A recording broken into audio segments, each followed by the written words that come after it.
Я приветствую всех, кто смотрит нас в Камрате Кишиневе 7 часов вечера. Это программа «Цена свободы». Меня зовут Михаил Серкели. Сегодня среда, 18 октября. И самое время поговорить о важных событиях. Призываю вас поставить лайк под этим видео и подписаться на нас в YouTube и Facebook, тогда нас станет больше. Делитесь этим видео, отправляйте его своим знакомым и близким. Пусть как можно больше людей, особенно в Гагаузии, услышат правду о том, что происходит в автономии, в стране, и правду о войне в Украине, которая, несомненно, повлияла и будет влиять на нашу жизнь. Сегодня у нас в гостях министр энергетики Виктор Парликов. С ним мы поговорим о готовности Республики Молдова к отопительному сезону. Во второй части выпуска мы поговорим с Ростиславом Гольцманом, журналистом и публицистом из Тель-Авива, о нападении Хамаса на Израиль. В третьей части выпуска мы поговорим с Екатериной Жековой, депутатом Народного собрания Гагаузии 6-го созыва, о Дне памяти жертв голода, который отмечается, как вы знаете, в Гагаузии 19 октября. Третья часть выпуска будет на гагаузском языке. Не переключайтесь, скоро вернемся. Друзья, в этой части выпуска я предлагаю поговорить о том, готова ли наша страна к отопительному сезону. Уже похолодало, и люди начинают включать обогреватели. И о том, насколько мы готовы и чего ждать в новом отопительном сезоне, я предлагаю поговорить с министром энергетики Виктором Парликовым. Господин Парликов, приветствую вас.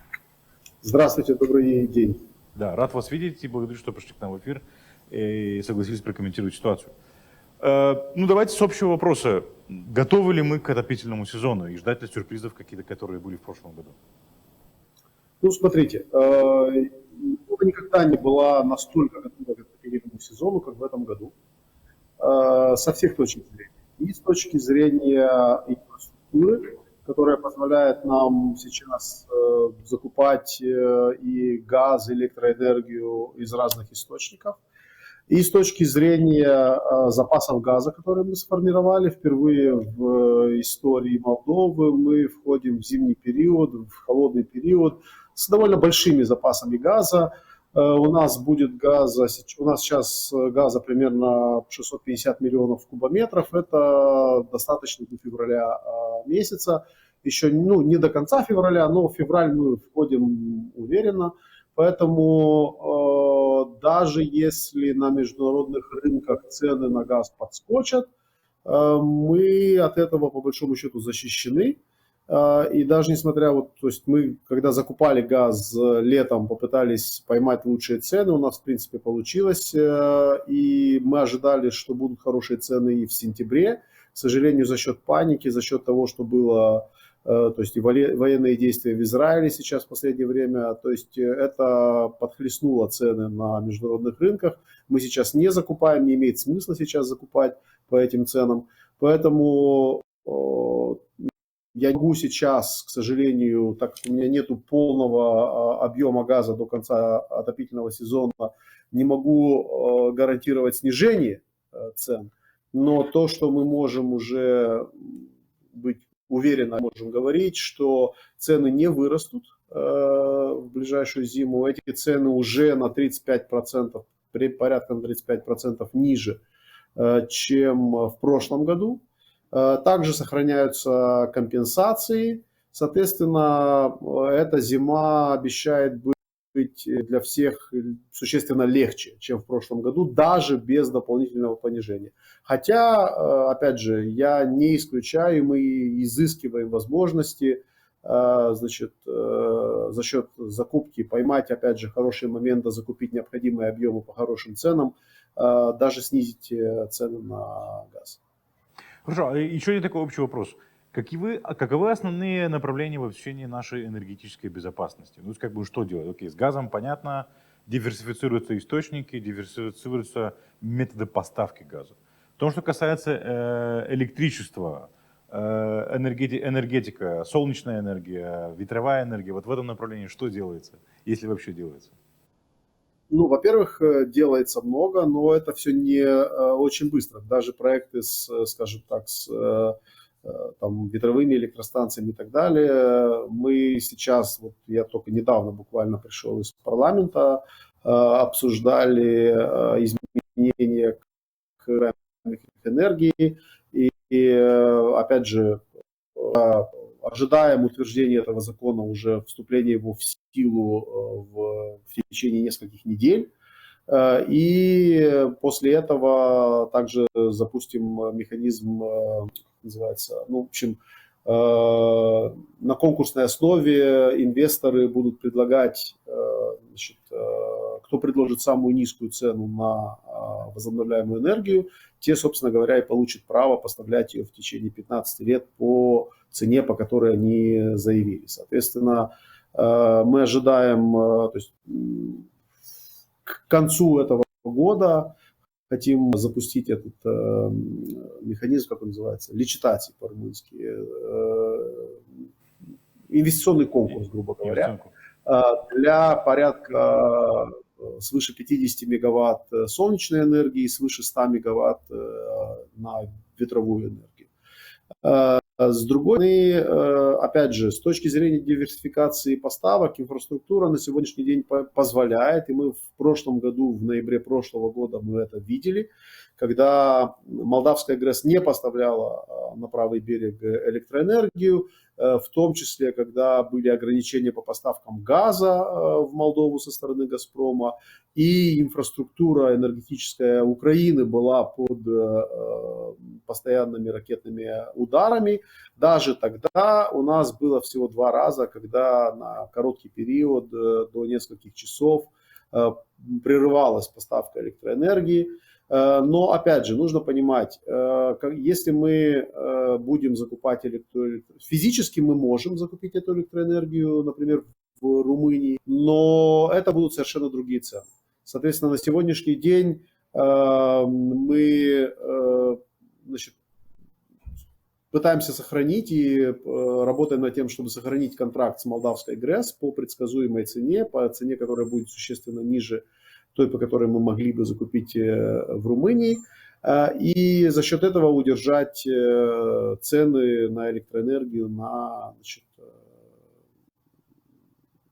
нынешнем уровне. Посмотрим о снижении, пока говорить рано. Опять же, повторюсь, с прошлого года уже дважды НАРЭ понижала тарифы на электроэнергию. По сравнению с тем, что было прошлой зимой, опять же, тарифы упали процентов на 35. Соответственно, эта зима и с точки зрения электроэнергии, тарифов на электроэнергию будет существенно легче, чем прошлое. Также, как я уже повторил, сохраняются механизмы компенсаций, поэтому то есть мы на сегодняшний день готовы к холодному периоду гораздо лучше, чем были готовы когда-либо. Механизм и контракт с Молдавской ГРЭС, он сохраняется до тех пор, пока есть вот эти 5 миллионов кубометров, которые поставляет «Газпром». Я правильно понимаю? Или нет? Которые идут в основном, не в основном, а целиком на левый берег. И из этих 5 миллионов кубометров производится электроэнергия, которую потребляем мы на правом берегу. В случае, если... В том числе идут на электроэнергию для правобережья, потому что нужно понимать, что на, значит, наше потребление электроэнергии уходит, скажем так, меньшая часть газа, которая идет в Приднестровский регион, особенно зимой. Ну хорошо, но эта поставка газа может прекратиться по разным причинам. Либо «Газпром» прекратит поставку, либо что-то, не дай бог, произойдет с транспортной сетью, которая идет через Украину. В случае, если что-то случается, каков механизм в данном случае, если министерство думало об этом, или если есть какой-то ответ на этот вопрос? Конечно, мы рассматриваем все эти сценарии. Значит, опять же, базовый сценарий – это что мы закупаем электроэнергию. Пока что нет никаких предпосылок считать, что «Газпром» будет прерывать поставки газа. Нету, скажем, с нашей стороны пока, то есть Молдова-Газ, насколько я понимаю, запросила необходимые объемы. Но, конечно же, если вдруг произойдет что-то, если по каким-либо независящим от нас причинам поставки газа в Приднестровский регион прекратятся, то, безусловно, придется, с одной стороны, закупать электроэнергию из других источников, и это будет дороже, соответственно, нам придется, то есть, скорее всего, это будет идти речь о повышении тарифов. С другой стороны, нужно понимать, что без поставок электроэнергии на правый берег Приднестровский регион теряет огромную часть бюджетных поступлений. То есть там может начаться кризис внутренний, и давайте не забывать о том, что там 250 или сколько, 300 тысяч человек, которые там проживают, практически все являются гражданами Республики Молдова. И в той или иной форме нам нужно будет о них позаботиться. Либо это нужно будет закупать электроэнергию или газ, обеспечивать их там, либо им нужно будет переезжать на правый берег, чтобы здесь отапливаться. Но, опять же, технически, конечно, все эти возможности есть. Встанет вопрос оплаты, встанет вопрос финансовый. И я так понимаю, что если Кишинев возьмет на себя ответственность, в том числе и финансово, за, скажем, финансирование населения на левом берегу, то это будет, конечно же, и предметом обсуждения с точки зрения уже давайте тогда реинтегрироваться, если мы уже все равно все цены, все затраты оплачиваем, то давайте перестаем играть в, скажем так, иллюзию независимости Приднестровья и все вместе дружно идем в Евросоюз. Ну, такой сценарий возможен. Но опять же, тут вопрос, есть молдавская ГРЭС, российский газ перестает поступать по разным причинам, о которых мы говорим, либо правый берег поставляет туда тот газ, который мы закупаем на Западе, грубо говоря, тоже там, в Турции и так далее. Эти варианты рассматриваются или нет? Мы еще пока ничего не закупаем, не надо сейчас путать, это разные вещи. Вопрос в другом, в том, что, опять же, повторюсь, технически возможность поставлять газ на левый берег есть, возможность поставлять электроэнергию на левый берег есть. Вопрос станет об оплате. И вот здесь мы прекрасно понимаем, что в Приднестровском регионе нету источников, нету возможности оплачивать по рыночным ценам все эти затраты. Потому что, вы что думаете, если сегодня даже привести тарифы в Приднестровье к ценам, по которым мы можем поставлять газ, по которым мы закупаем на международных рынках газ, а приднестровские потребители смогут оплачивать газ, у них есть деньги, чтобы оплатить газ по таким ценам. То есть здесь вопрос будет в первую очередь экономический. Это не вопрос не безопасности поставок, это вопрос экономики.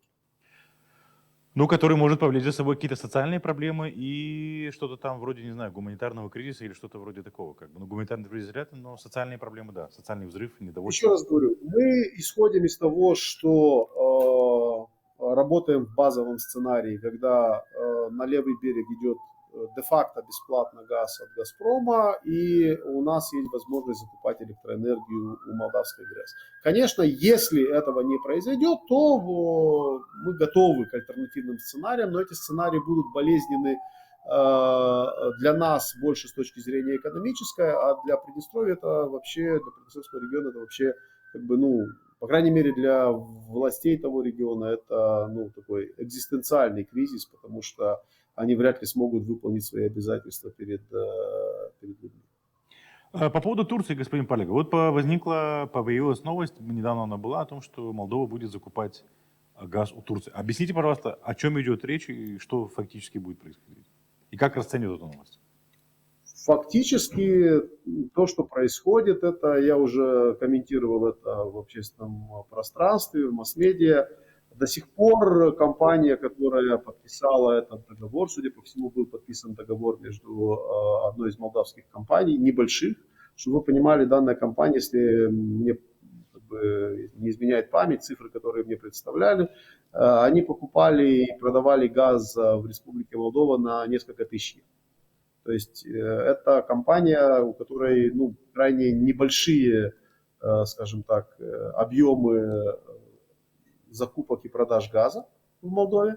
Но вот аж турецкая компания решила заключить с ними этот договор. Значит, до сих пор ничего, кроме новостей, данная компания в Молдову не поставляет.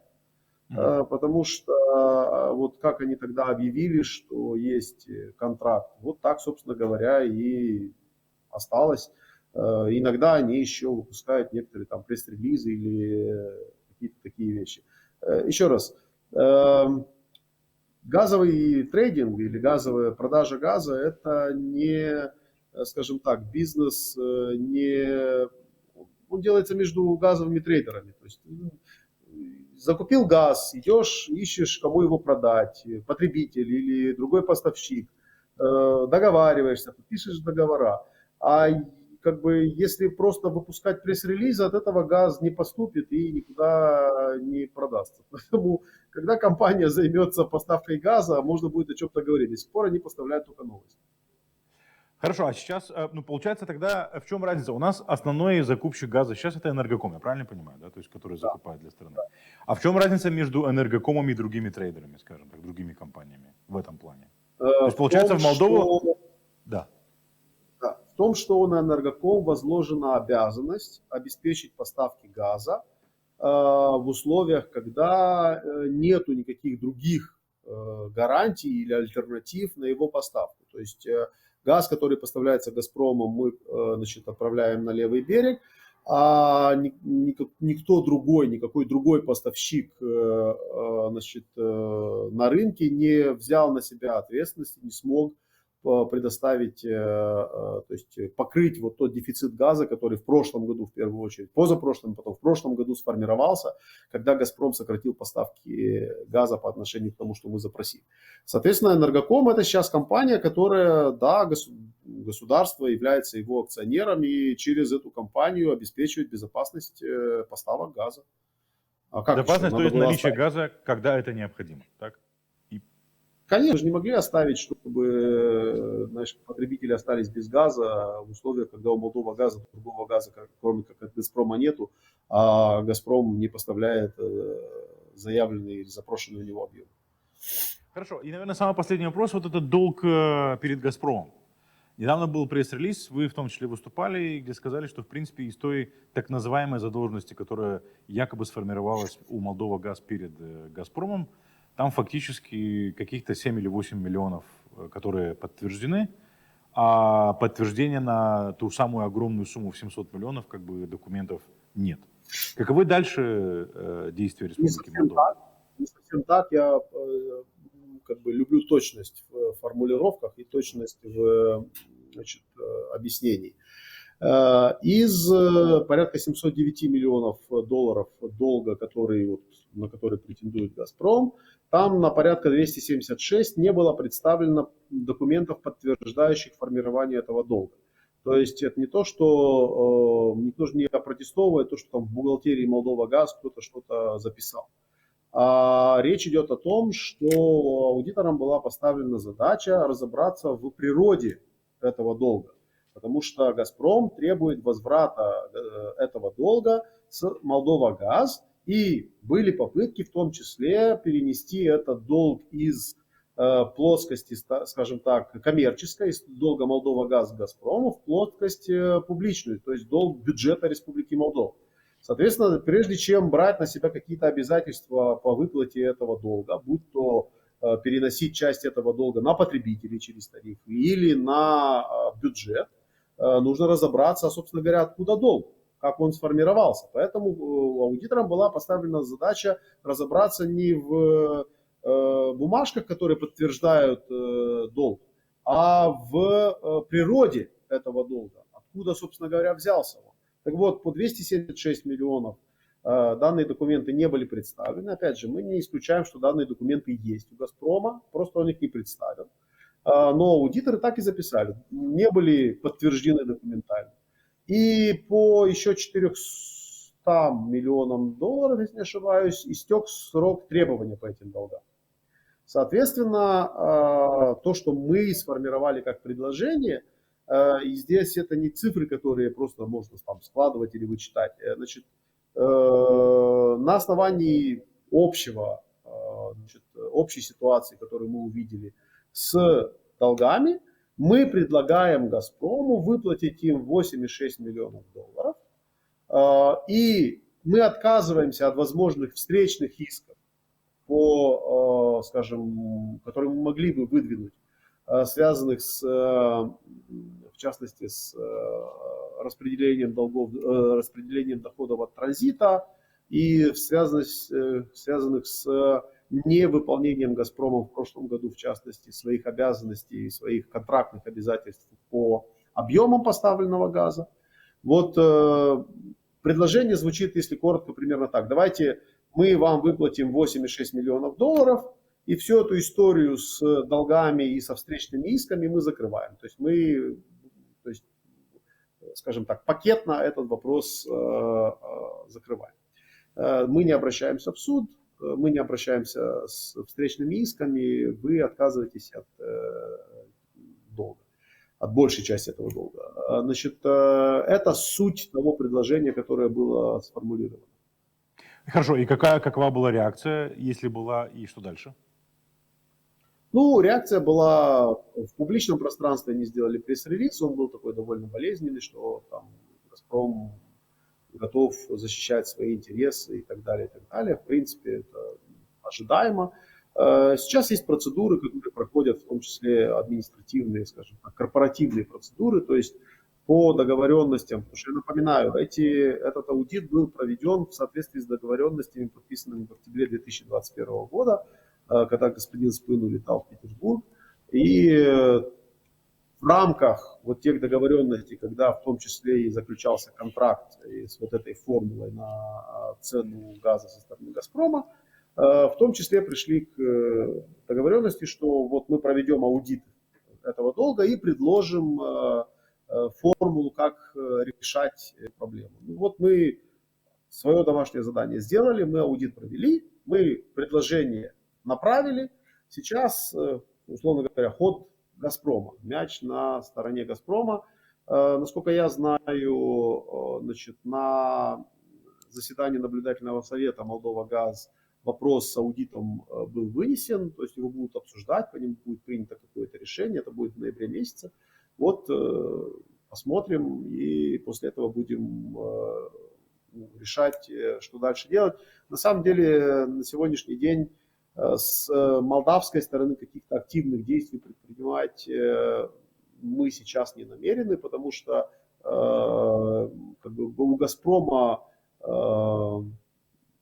если «Газпром» хочет истребовать эти долги и каким-то образом их, скажем, получить эти деньги, то «Газпрому» нужно будет предпринимать какие-то юридические действия для этого. С нашей стороны никаких действий к тому, чтобы, скажем, эти долги списать или так далее, мы пока что не предполагаем. Ну, то есть активные действия со стороны «Газпрома», «Газпром» должен будет обратиться в какой-нибудь из арбитражей, правильно? Не исключаем. Вообще мы предлагали это решить, как я сказал, уже полюбовно, договориться. Мы направили свое предложение, каких-то встречных предложений со стороны «Газпрома» не поступало. Но сейчас статус-кво, будет рассматриваться аудит в наблюдательном совете, после этого посмотрим. Господин Павликов, я благодарю вас, что пришли к нам в эфир, прокомментировали ситуацию. Будем рады видеть вас еще. Спасибо большое. Не за что, с удовольствием. Увидимся еще. До свидания. До свидания. Друзья, в этой части выпуска я предлагаю поговорить о ситуации в Израиле. Как вы знаете, Хамас напал на Израиль, террористический акт. Очень много погибших с израильской стороны, более 1000 человек. Дети, женщины, гражданские. Ну, вот как бы, какова ситуация сейчас в Израиле и чем это грозит, во что это грозит перерасти, и что будет, чего ждать на Ближнем Востоке, я предлагаю поговорить с нашим следующим гостем, Ростиславом Гольцманом, журналистом, публицистом из Тель-Авива. Ростислав, приветствую вас. Здравствуйте. Благодарю вас, что пришли к нам в эфир и согласились прокомментировать ситуацию. Ну, и начну с такого общего вопроса. Какова ситуация сейчас в Израиле, если могли буквально в нескольких словах описать? Ну, в настоящий момент все же ситуация стабилизировалась.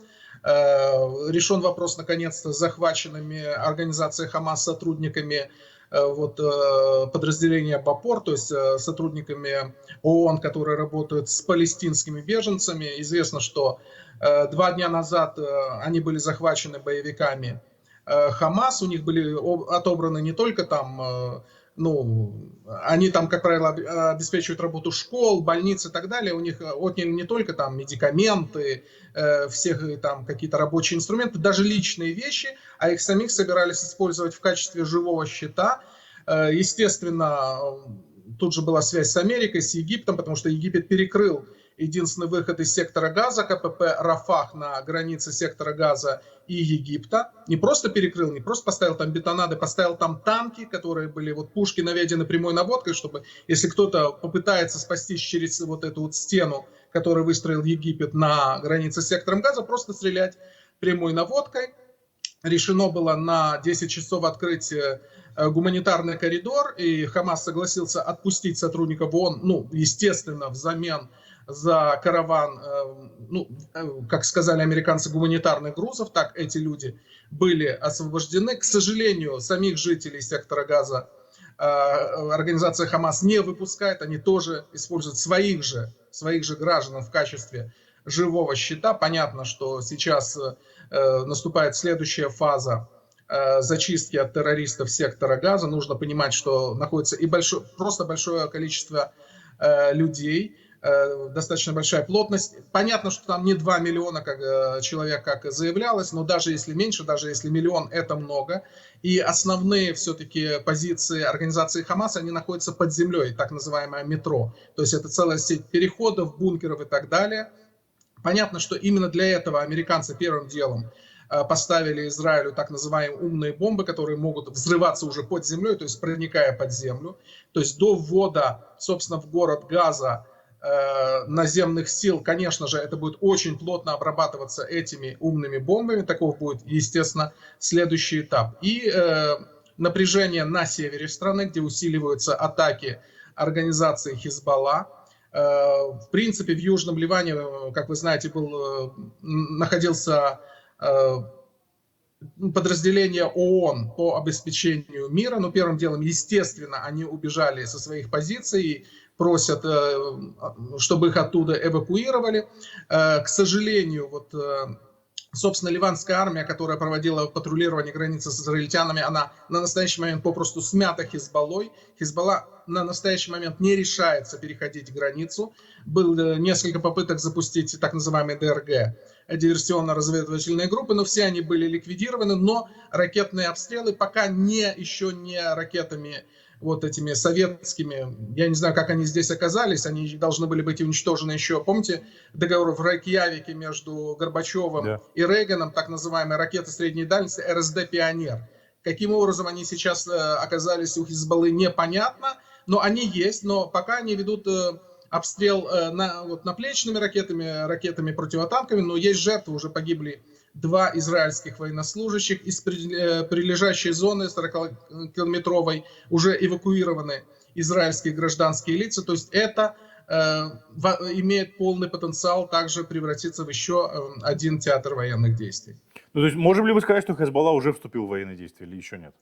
Фактически да. Фактически да. Опять-таки, я не знаю, насколько можно доверять. Была публикация в крупнейшей, ну, скажем так, в одной из самых крупнейшая это газета «Исраэль-Йом», а вторая по величине израильская газета и также мощный сайт Ynet, это газета «Идиот Ахронот». Один из ведущих публицистов этой газеты, Нахум Барнеа, опубликовал якобы находящиеся данные, что именно американцы просят не наносить ответный удар, но в случае вот перехода Хизбаллой границы американцы якобы обязались запустить свою авиацию, благо стоит здесь авианосец Дуайт Эйзенхауэр, на подходе корабли с 2000 морпехов. Я не знаю, во-первых, безусловно, этот известный израильский публицист, он вызывает сам по себе доверие, но я просто не помню случая, чтобы американцы за нас воевали, чтобы они воевали, защищая Израиль. То есть поставки оружия, да, амуниции, да, но пока ситуация такая, знаете, когда нет точной информации, правда, и может быть все, информация на данный момент такая. Хорошо, а вот зачистка сектора Газа от Хамас, да, потому что как бы речь идет о Хамас. Наземная операция будет, с вашей точки зрения, или не будет? Но она не может не быть, потому что после того, что произошло, таких потерь за один день Израиль не вел никогда. Даже вот 50 лет назад та самая война судного дня, или как ее называют, арабо-октябрьская война, которая тоже началась 7 октября, так что это может быть не только как сразу же пошли так называемые шутки в социальных сетях, что это был такой подарок Хамаса на день рождения Владимиру Путину. Это с арабской тягой к символизму, это была и годовщина войны судного дня. Тогда в первый день Израиль потерял 100 человек, а здесь больше 1000, причем 1000, чуть больше 1000, это гражданские лица. Все остальные военнослужащие, полицейские, сотрудники контрразведки, это не полных 300 человек из этих 1300. Плюс 200 человек были захвачены, вы видели эти ужасные кадры, старух, детей, то есть те, кто не мог оказать активного сопротивления, их захватывали, они тоже удерживаются в секторе Газа в качестве живого щита. Тут просто иначе не получается. Для этого и была такая мобилизация, для этого и нужны эти 300 тысяч резервистов, которые сейчас активно готовятся к активной фазе этой операции. Конечно же, к сожалению, это никого не радует. Понятно, опять-таки, есть и жители, собственно, сектора Газа, которые тоже будут использовать террористы в качестве живого щита. Последнее, что хотелось бы туда заходить, опять-таки, эти подземные туннели и так далее.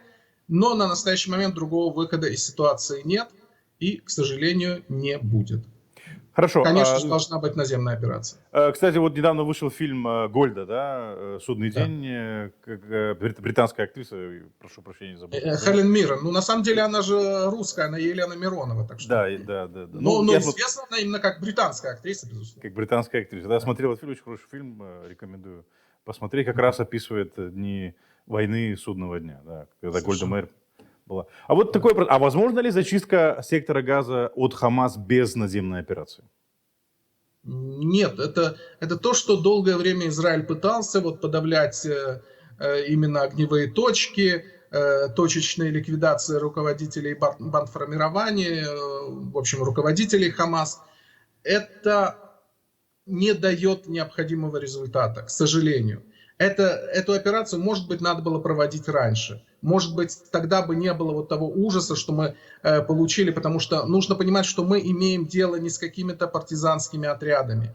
Это мы имеем дело, те 50 тысяч боевиков Хамас, как мы видели на проведении этой операции, где было задействовано 3000 человек, и это только ДРГ, и это только спецназ, и они, как мы видели, прекрасно экипированы, прекрасно подготовлены, прекрасно владеют тактикой боя как на открытом, так и на застроенном пространстве. Мы имеем дело с очень сильными профессионалами. Как, например, в 2006 году нам пришлось столкнуться с такими же, тех, которые еще, скажем, называли боевиками Хизбаллы во время Второй Ливанской войны. Нам противостоит очень серьезный противник, так что только каким-то хирургическим вмешательством, воздушными ударами тут обойтись просто не получится. Говорят, что Хамас взял на вооружение даже свежий опыт России в Украине, да, то есть борьбы против танков. Да. Понятно, что работали те же... Это официально, это не то, что я делаю некое умозаключение. Официально этих людей готовили инструкторы из так называемой частной военной корпорации «Вагнер», которые только в сентябре эвакуировались из Сирии, по понятным причинам, после того, как ликвидировали их руководителя, им просто из российского бюджета перестали платить деньги, и они выехали из Сирии. До этого времени они уже несколько лет находились в Сирии и проводили тренировки и для российских, и, в общем-то, для Хамас. Тактика та же. Тактика, которую они разработали еще, когда, так сказать, работали в Африке, в том числе в Центральноафриканской Республике, там, где эти ударные действия, они сочетались с акциями устрашения. И все эти операции мы смотрим, это просто калька. Как мы видели в Буче, так мы точно так же видели и на юге Израиля. Та же тактика, обязательно это все документируется и выкладывается в сеть, чтобы, не дай бог, никто не подумал, что там случайно кто-то сгорел, кого-то на куски порезали. Нет, это дается крупным планом, это помимо того, это еще и акция устрашения, акция психологической войны. Так что да, это так. У одних учителей учились, такие результаты. Там то, что они устроили, это самая настоящая резня, да, то есть это не только ассоциация. 1000 человек, это сама цифра не укладывается в голове. Сама цифра, просто детей, просто рядом музыкальный фестиваль, где они развлекались тем, что ездили между людьми и устраивали акции. Это ужасно, это просто Израиль еще недостаточно, даже это как-то, если так можно выразиться, переварил. Это такой ужас, в который просто не хочется верить. Хорошо, вот поведение России в этой ситуации, как оно оценивается в России? Потому что мы видели и до начала эфира и записи вот этой, да, мы с вами говорили о том, что Беньямин Нетаньяху долгое время вкладывал в выстраивание личных хороших отношений, ну, вы сказали, со всеми лидерами Европы для того, чтобы обеспечить безопасность Израиля. И вот в том числе и с Владимиром Путиным. Вот это вот поведение России, особенно российской пропаганды. В связи с этим хотелось бы задать вам вопрос. Россия заинтересована в этом нападении? Она является бенефициаром этого всего? Если да, то как? Если нет, то почему? Ну, действительно, если взять даже вот недавно вышедшую книгу, ну, уже, можно сказать, в прошлом году, «Биби. История политика», это свою автобиографию тогда выпустил Беньямин Нетаньяху, в то время как он, вот год он не был премьер-министром, он думал, что он уже подводит итоги, и там он достаточно мягко высказывается о Путине, конечно же, упоминая, что у того неоднозначное прошлое, что в советской охранке вряд ли служили какие-то гуманисты, но вот встречи его, вот выстраивание каких-то позиций, даже какие-то успехи были. Ну, справедливости ради, именно этому политику в самой книге уделено не так много времени, но каких-то острых высказываний, вот помимо того, что упоминание, что из спецслужб, особенно вот из охранки тоталитарных режимов редко выходят приличные люди, это по сути единственное. То есть оценивался как один из политиков, с которым, причем еще раз, с учетом того, сколько у них было личных встреч, в общем-то, место в книге занято небольшое. Но приходят новые времена. И вот 24 февраля, как мы помним, 22 года уже война между Украиной и Россией, по сути, агрессия России против Российской Федерации против Украины, она перешла в широкомасштабный этап. И тоже вроде бы Израиль отреагировал верно, и премьер-министр Нафтали Беннет, он уже в тот же день, ну, не с самого утра, где-то, насколько я помню, то ли в 12, то ли в час выступил с речью, где назвал это неспровоцированной агрессией, там, сказал все правильные слова, но была какая-то недосказанность, и тот же Беннет летал к Путину, и Израиль, конечно, тут же открыл большой канал гуманитарной помощи Украине, но очень маленький канал помощи оружия и амуниции, вот, очень скромный.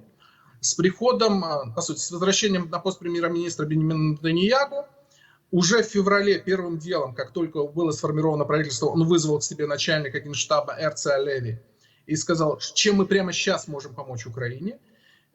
Вот чего не ожидал начальник Генштаба от такого вопроса, он взял паузу на полчаса, посоветовался, он сказал, ну мы можем передать боеприпасы из стратегического запаса, благо Конгресс США вот сейчас принял новый пакет помощи Израилю, то есть мы у них по новой закупим, а вот то, что прямо сейчас мы передаем Украине. Это сразу же вызвало, в общем, гнев. Потом был визит Нетаньяху во Францию и вот встреча с Макроном. И на пресс-конференции Нетаньяху однозначно говорит, больше нет никакой двузначности мы с Украиной. И следующий этап это через Германию, через Польшу передача разного оружия, технологий, ну, там, бронеавтомобилей. Но самое главное, что поступила система антидрон, которая готовилась и, грубо говоря, затачивалась именно против шахедов. Потому что сначала их на Израиль запускала та же Хизбалла. И когда вот сейчас мы слышим, что налет шахедов там 13,13 сбито, или там 15,13 сбито, это очень приятно слышать, видно, что эта система работает. Понятно, но эти же какой шахеды, гнев это вызвало в Кремле, да? Но эти же шахеды, по-моему, копия каких-то израильских дронов, которые Иран сбил когда-то и просто смастерил на основе этого свои дроны. Одна из версий, но тут, знаете, вот это напоминает историю, знаете, есть такое понятие львовское угощение, когда одна хозяйка приходила к другой, пробовала у нее какой-то торт и говорила, пани Зося, ну у вас такой торт, можете дать рецепт? Та ей давала рецепт, и вторая хозяйка готовила, скажем, пани Марта, и у нее не получалось, потому что какой-то ингредиент пани Зося не записывала. То, что они сбили, это хорошо. Но почему они решили, что они создали дроны камикадзе? В Израиле эти дроны могут быть и разведывательные, и бомбардировщики и так далее. Потому что они у них самовозгорались.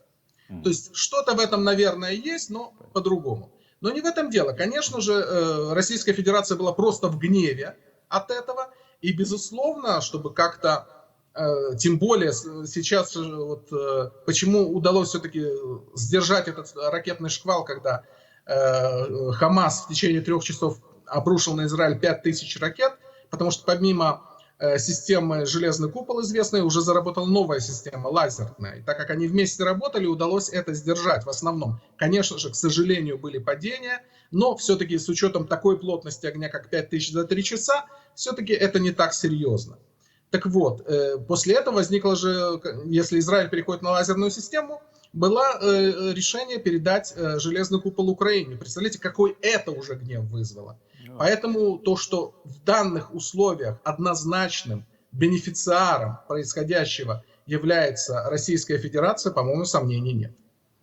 Ну хорошо, могла ли Российская Федерация подтолкнуть? Допустим, там Хамас мог бы, допустим, планировал гораздо позже, но Российская Федерация подтолкнула именно сейчас это сделать, или такой информации нет? Тут скорее стоит говорить не собственно о Российской Федерации, а об агрессивной оси Москва-Тегеран, потому что именно Тегеран уже давно давил, вот после того, как 2 года назад действительно была проведена серьезная операция в секторе Газа, нанесен серьезный урон инфраструктуре Хамас, Иран все равно требовал от Хамаса активных действий, и вот эти 2 года действительно готовилась эта операция. То есть действия Ирана тут и интересы Москвы, возможно, просто совпали и по времени, и по смыслу.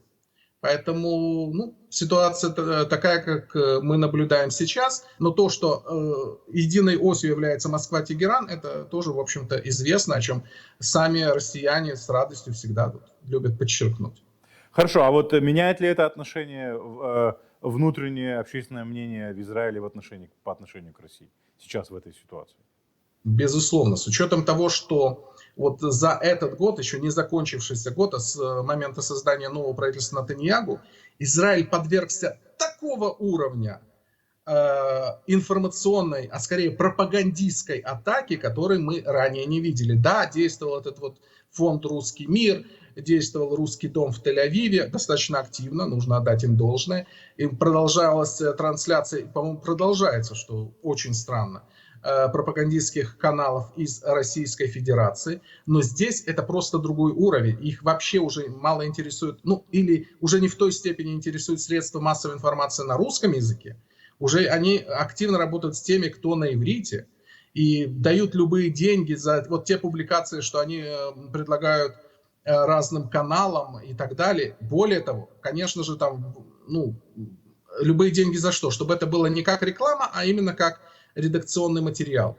И с учетом того, что им активно отказывают, они идут на создание фейковых сайтов настоящих средств массовой информации, например, как сайт, например, 2 канала телевидения, где они копируют обычный сайт и дают какие-то статьи известных журналистов, как, например, было с Амноном Абрамовичем, который, критик Нетаньяху с 90-х, это уже у него что-то личное. И там они от его имени печатают статью, публикуют статью на сайте, что он осуждает Нетаньяху за помощь Украине, что именно эта помощь ведет нас к экономическому кризису. И, конечно же, когда это стало известно Абрамовичу, он сказал, во-первых, что это за сайт, во-вторых, да, не люблю Нетаньяху.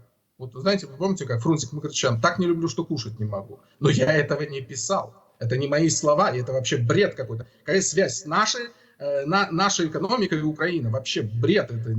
Кто это распространяет от моего имени? И хватало и других, там, фейковый сайт журнала «Либерал», там тоже с такими вот статьями, что вот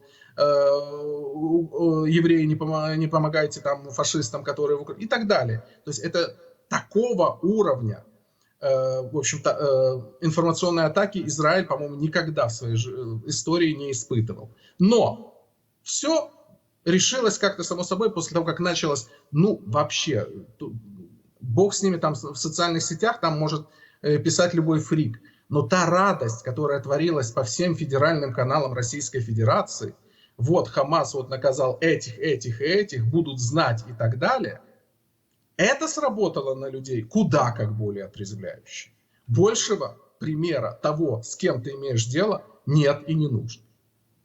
Ну хорошо, а политика Израиля, наверное, последний вопрос. Политика Израиля в отношении России будет меняться или все же Израиль зависит от влияния России на ту же Сирию и на тот же Иран?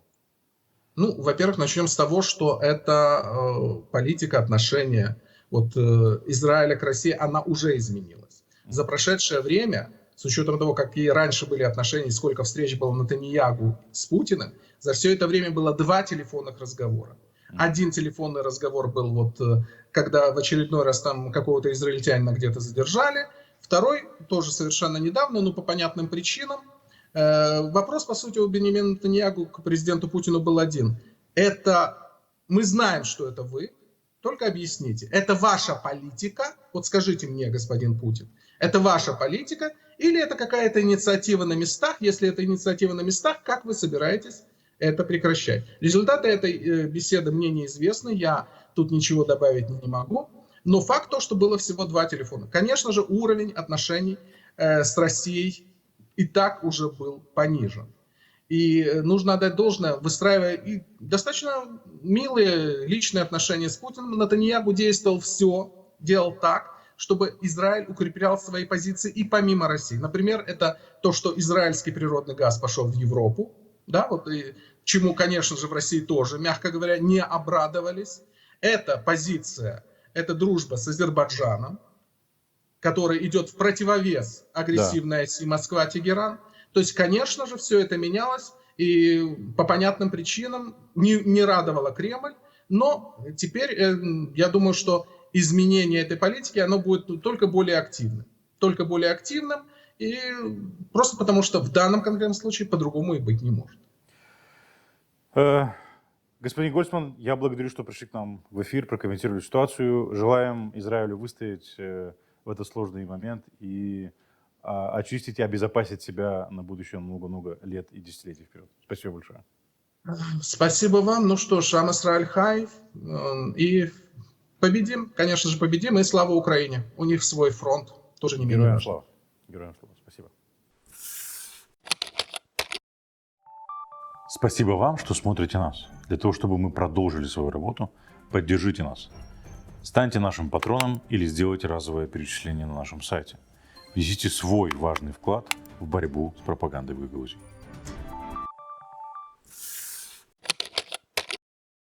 Друзья, в этой части выпуска я предлагаю поговорить о дате 19 октября, которая, как вы знаете, многие из вас наверняка знают, решением Народного собрания от 2019 года установлена как дата памяти жертв голода 46-47 года.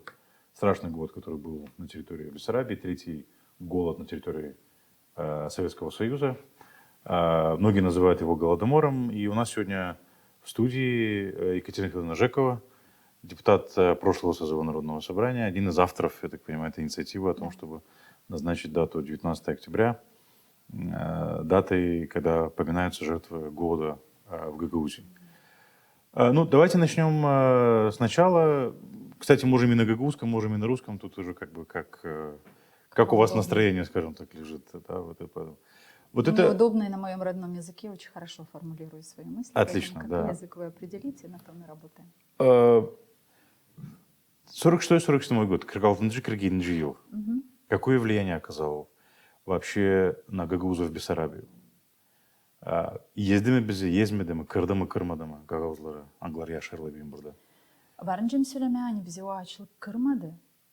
Açan biz bakıyoruz da arşiv dokumentlerinden, teo araştırmalarından anglarını yaptı. Bizim gagauzlar da var istorikla, Molduvanlar da angları yaptılar araştırmaları da bile bir çıkışa geldiler. Yani 30 binden 60 bine yakın insan yok oldu. 30% Gagauz insanı, kim hani yaşaydı burada hem de teo Küyle, Ukrayna Gagauzların bölgesi. Düşünün, ben pek beni Todor zannet, bilirsin sen o da araştırdı bu temaları. Var Kurdoğlu da başkaları da ama ben zannetin bir fikrini isterim getirtme burada cevap olarak. O yapmıştı öyle bir statistika, hani o zaman o açlık olmasaydı, o insanlar o canına yölmeseydiler. Biz Gagauz'la 2020 yıla biz olacaktık 1.250.000 insan sayı olarak. Siz soruyorsanız yezdi mi bizi o açlık? Elbette yezdi. Biz bunun çıkışlarını yaptık mı? Biz bunun çıkışlarını benim hesabıma göre halkımız yapamadı. Çünkü halkımız bitki yaka дело не inanmıyor ama bilmiyor. Hani bu iş oldu. Nasıl bu oldu?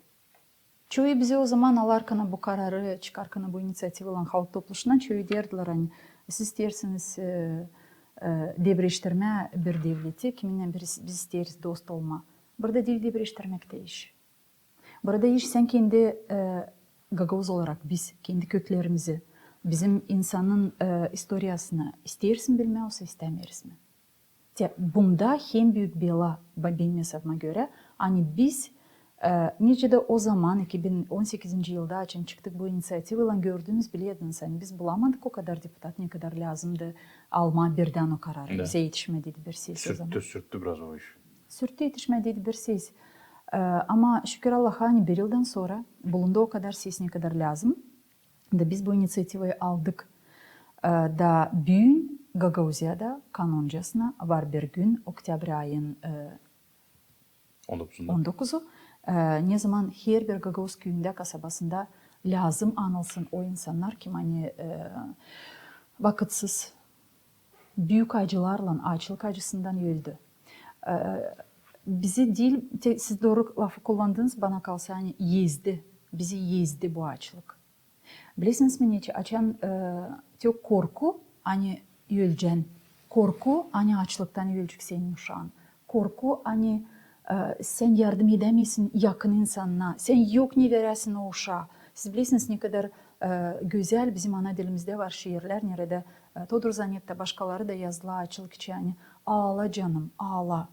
Mamu verime. Todor Zanet'in de var güzel bir şiiri. Todor Zanet'in, Todor Marinoglu'nun istediğini söyleme.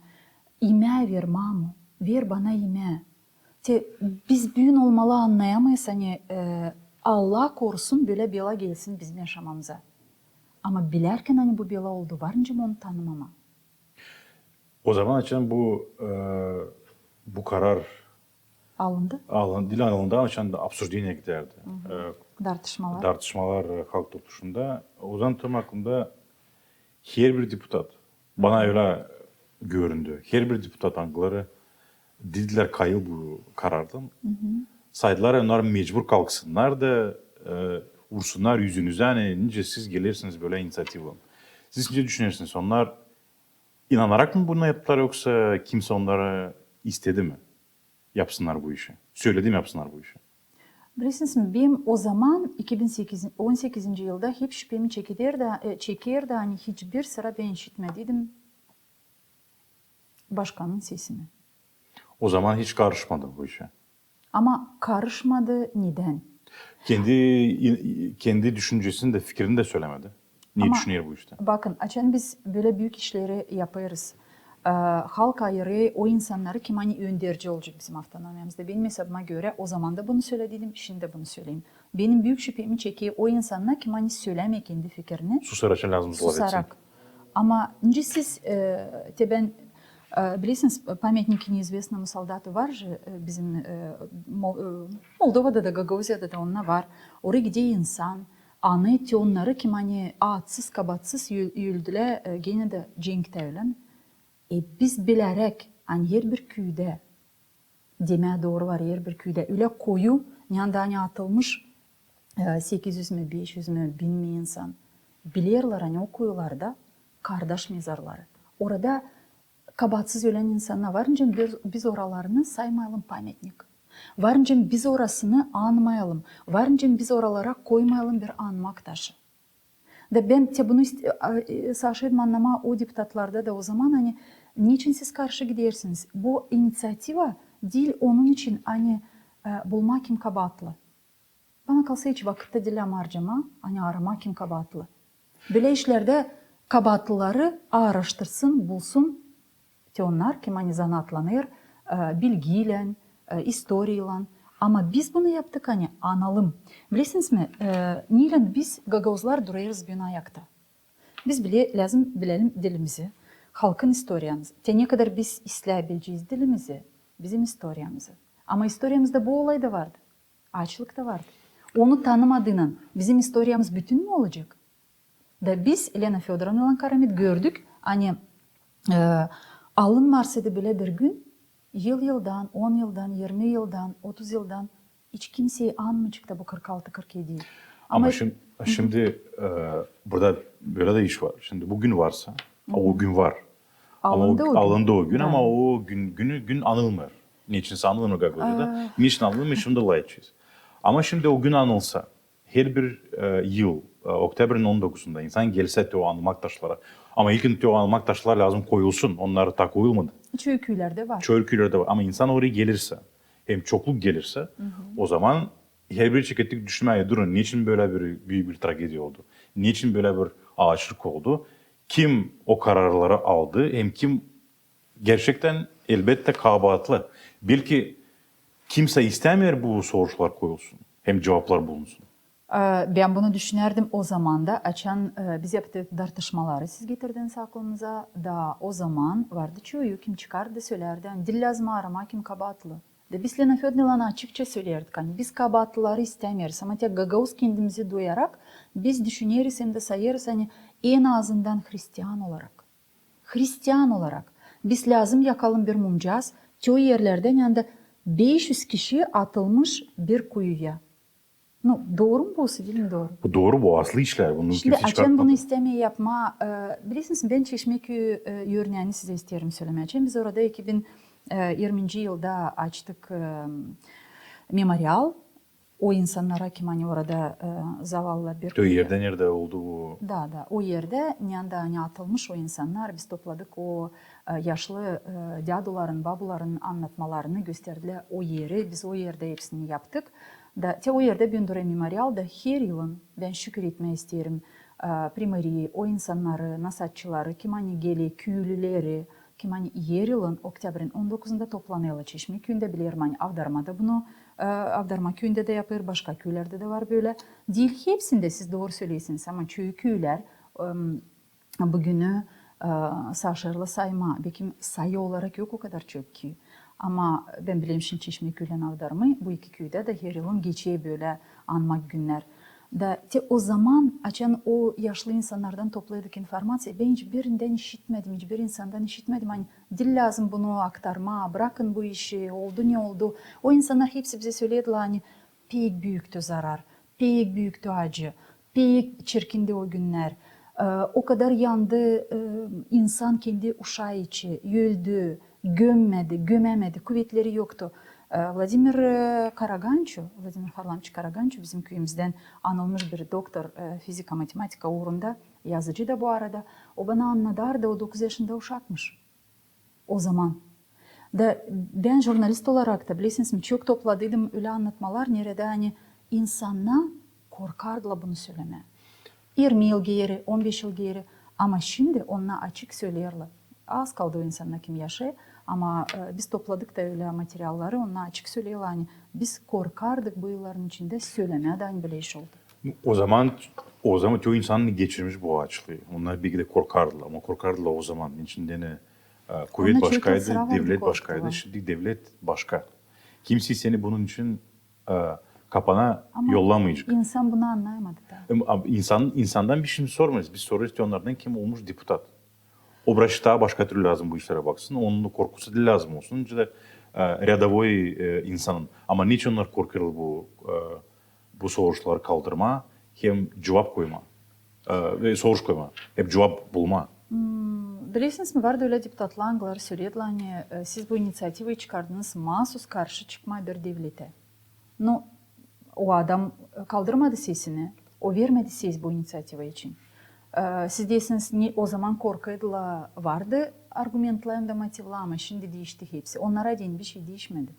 İşte o insanlar kalmışlar öyle çıkıyor hani hep o korkuyla yaşıyorlar. Bilirsiniz mi? Açan 2019 yılda Avdarma'da topladılar can acısı. Bana kalsa siz de o zaman vardınız orada. Da orada bir yaşlı insan hangisi gelmişti kendi vnukasından oraya dedi. Şimdi ben bugün gideceğim. Da ben evde bugün hepsini anlatacağım. Ben şimdi anlatmadım. Da bir sorduk ona niçin siz anlatmadınız şimdi? Kendi yakınlarınıza o açılık için dedi. Korkardım çıkmasın bela üstümüze. Da doğru söylüyorsunuz katılıyorum. Geçti yıllar. Bugün Gagauziya'da var böyle inisiyativa. O alındı oldu kanun gibi. Bugün ne lazım yapsın? Bugün lazım ilk başkan, halk topluluğunun başı, hepsi deputatlar tanıyarak bu kararı Alındı, oldu Da. kanun. Onu lazım tanıma. Onu yokunca ignore etme. Onu lazım tanıma. Lazım herkesi gitsinler. Hangi köye isterse. Layderdik anmaktaşları için angıları var. Çoğu köyde, her bir köyde yok ama. E, Bazı köylerde var. Bilmiyorum kaç köyde var anmaktaşı. Köy yerlerde nerede çok kuyular kazanmış, nerede insan gömülmüş. Ama gizleyer mi o avdarmada hem Çişmek köyünde insan gidiyor. Başka Ama köylerde Kazak'ta de başka sanıyorum köylerde hani gidiyor. Çok gidiyor. gidiyor mu çoğu? Gidiyor mu? Bilmiyorum ne kadar çözüyor ama bilirsiniz biz bu inisiyatifi aldık niçin? Hani açan olacak öyle bir istemem kullanma lafı değil ama sanki bu laf tanıma dini lazım olsun bir belli gün. Biz avtonomiyanın düzülme kurulma gününü tanıyoruz mu? Niçin biz onu tanıyoruz? Zira biz isteriz hani bizim Gagavuzlar evlat boyları biz kim yaşayabilir isteriz bilsinler hani dekabr ayın 23'ünde böyle bir kanun alındı öyle mi? Biz lazım bilelim hani var bir gün açan biz anıyoruz diyor insanları kim hani gitti bu yaşamaktan zorlukla. Açan söylüyorlar hani lazım ta bakma o zaman büyük kuraklıktı. Bakın bunu historiye araştıran insanlar yazıcıklar. Kuraklık da vardı ama açan biz yapıyoruz. Kuraklık vardı. Bunu biliniyor bu. Dil sadece 46'da hem 47'de. Başka yıllarda var. Başka yıllarda da ama o yıllarda 46-47 diyersem aslında bu bir yıl sadece. Yarım yıl bir yıldan, yarım yılda bir yıldan. İnsanlar kim hani anlattılar, kim 85 yaşında, 80 yaşında, kim hani anlattıydı bu yıllar için. Ona dediler hani kuraklık da doğru.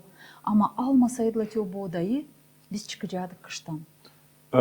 Biz niçin diyor deputatlar hani halk topuşunda istemediler bu kararı destekleme? Ne onların argümentleri? Siz söylüyorsunuz hani siz açan çıktınız bu inisiyatifi İlhan Fedor'la istemediniz arama kabatlı, kimdi, kim bu belayı bizim başımıza getirdi.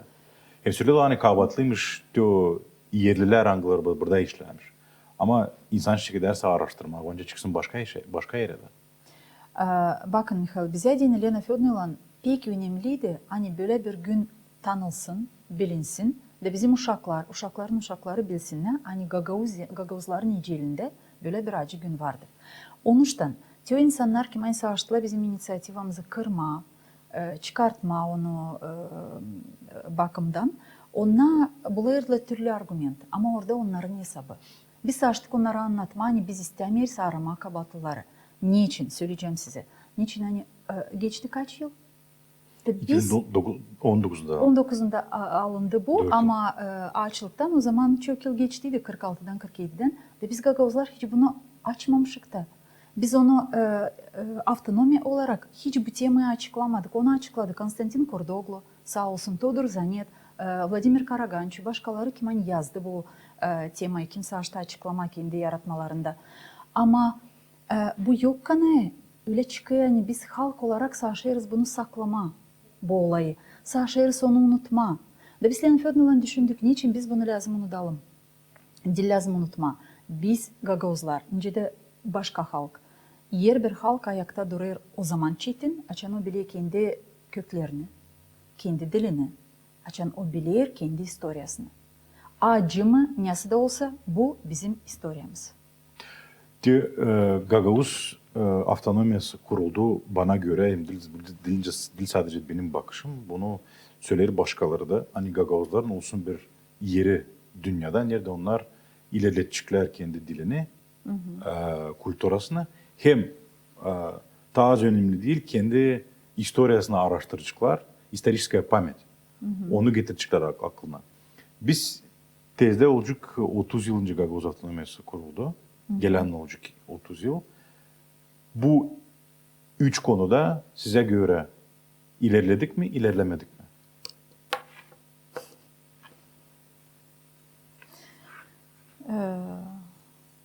Bana dini pek acı bu soruş. Niçin ki yani benim cevabım daha da acı.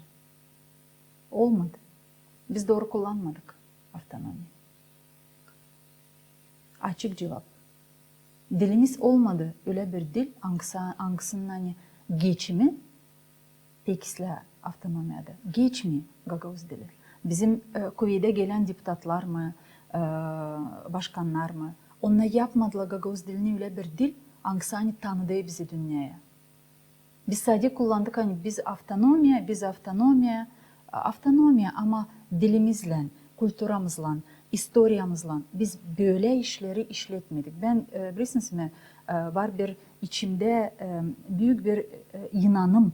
Hani 30 yıla yaklaştık autonomiyanın yaşamasında. Ama ta kurulmadı. O yön de var. Anlasına değin söyleyeceğim bunu Rusça'da. Svergzadача, misya. Kurulmadı ta bu yön de var. Niçin biz istedik yaşama autonomiyada? Niçin biz autonomiyi kurduk? Yazdık hani dili, kültürü, historiyamızı, adetlerimizi ama bunlardan geçirttik mi bizim yaşamamızı 30 yılın içinde? Geçir demedik benim hesabıma göre. Bana kalsın dağ çöyü için Gagavuzya yaratılmış diyor büyük devlete toz kondurmama. Bu çıkartıyor debatlardan da tartışmalardan da ağları oldular. O zaman halk topluluğunda için bu konu tartışıldı. Bu ağaçlığın anmak günü. Bilirsiniz mi? Biz yaşarsaydık Gagavuz avtonomiyasında hep korkarak, büyük kardeş mi, küçük kardeş mi, hep korkarak, biz öyle korkak da kalacağız. Ama bizim var dedelerimiz, Anglar hani gururla yerleşmişler bu topraklara. Anglar hani zorluklarda bu toprakları yaptılar bereketli topraklar. Bu topraklarda büyüttüler kendi uşaklarını. Bizi kendi uşaklarını, bizim mamalarımızı, babalarımızı öğrettiler kendi adetlerine de, diline de, kendi insanlığına da. Da biz bunu koruyamarsaydık, autonomiyada, statusta elimizde varsaydı, o zaman en büyük belani biz varınca yapalım kendi halkımıza, onu biz yaparız Gagavuzlar. Biz tanımarsaydık halis historiyamızı, biz tanımarsaydık halis bizim dilimizi, biz istemeyerseydik bu dilde işletme, işi, uşaklarımızı o zaman biz yanlış yapıyoruz neyse. Bana deyin bu pek acı soruşlar ama ben siz beni bilirsiniz çok yıl sıra vardı. Ben gene de her sıra savaşıyorum bulma optimist damarı. Ben öyle düşünüyorum hani şimdi bizim autonomiyamızda peydalanı öyle gençler, öyle insanlar Anglarını daha sıkça gider olay etme dil için, Angları daha sıkça gider olay etme historiyanın doğru sayfaları için. Angları isterler kantarlama bu işleri, Angları isterler kendi uşaklarına yetiştirme kendi dilini. Da ben sanırım hani anmak günü de açlıktan ölen insanları anmak günü de o bir gün Angsani lazım da birleştirsin bizim halkımızı. Biz Lena Fyodorovna ile Karamit bu inisiyativadan çıkarka bunun için bunu yaptık. Hani halk birleşsin bilerek ne soy acı. Bilirsiniz çoğu halklar, Evreyler mi başkaları mı hepsinde vardı yaşamakta bekim çoğu halklarda var. Hepsi halkla bu işi bilirler. Hem de dediniz toz kondurmama büyük kardeşim kim erseydi. O büyük devlet orada da çoktan anlarlar açlıkta ölen insanları. O dil sadece burada her yerde anılır insanlar. Biz de lazım bunu yapalım. Utanmadığının, saklamadığının bunu ama saklayasaydık bu da günah. Niçin saklayırız biz? Utanmadığın, korkmadığın. Bilirsiniz mi? Korku bana kalsa korku anksiyete ta o zamanlardan bizim dadılarımızda, babalarımızda içinde vardı. Şimdi vakit değişti ama insan ta o korkuyu kendi içinde çıkartmadı. Serbest olmadı. Bunu da lazım anlayarak da insanlara lazım yardım etmeye bunu yapma. Ben pek sevinirim hani Çeşmeköy'ü nerede ben doğdum, nerede hani biz birlikte yaptık o anmaktaşını. Yarın mutlak toplanacak orada dağılacak o insanlar ki hani kabahatsiz açlıktan öldü. Ekaterinfa'dan sağ olun geldiniz. Açıkladınız fikirlerinize. Umutlanırım hani Avdarma'ya Çeşmeköy'ü bu konuda olacak gibi bir örnek başka köylere de. Avdarma bilirim hani olacak. Niçken bilirsiniz Elena Fyodorovna Karamit müzeyin direktörü. Avdarma müzeyi pek çok araştırmalar da yaptı açlık için. Orada var güzel bir adet, kağıt da var. Onun için Avdarma bu işi çoktan yapıyor. Lazım söylemen Avdarma ilk köy Gagavuzya'da açan beklemediğine deputatlar halk topluluğunda alsınlar bu izini, bu kararı. Ona kendi nasatında primar emda nasatçılar ona ilk 2018 yılda aldılar bu kararı da o yıldan beri ona bugünü tutuyorlar. Yapıyor. Екатерина Федоровна, sağ olun. Sağ olun siz de. Друзья, таким был сегодняшний день, таким был сегодняшний выпуск «Цены свободы». Не забывайте подписываться на нас и делиться этим выпуском. Увидимся на следующей неделе во вторник в это же время. До свидания.